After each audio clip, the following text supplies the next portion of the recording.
kyautata wa iyaye, mu kula da mahaifa.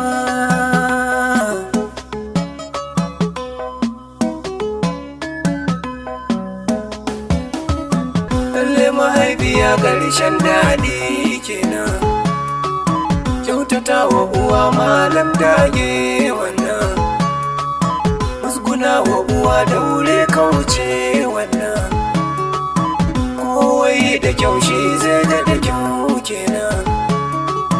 Tuna mahaifiya ita ce gata gunka, tun kana ciki ta yi wahala mun ɗaukar ka, duk tunaninta daga ranar na kanka, sannan a hankali har ka samu ta haife ka.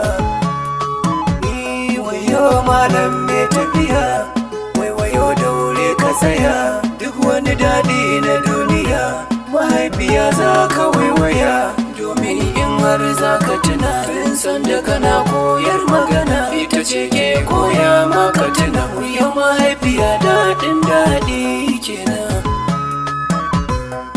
lalle ko ba zan ki faɗa ba, bai kyauta a raina uwa ba, in dai ba manzona ba, ba sarki mai raina ba, ban ga wanda ya zarce uwa ba. Uwa ke komai domin ka, cin kashi da fitsarinka, ta sha dace domin ka, ta sha bori domin ka, idan ta je ka kana kuka, yau ita ke rarrashin ka. Can mahaifiya bai kyauta a kauce ba, don haka garkuwa ba zan ƙi biyayya ba.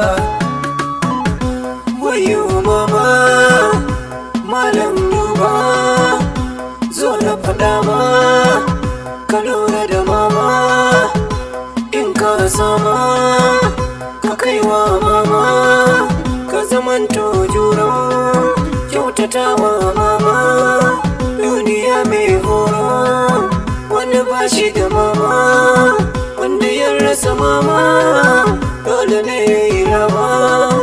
Ku biyo ni azance, zan yi a takaice, don uwa riba ce, safiya da maraice, malam ka kasance, kyautatawa mace, haka shi ne zance, domin mahaifiya ba biyan ta ake yi ba.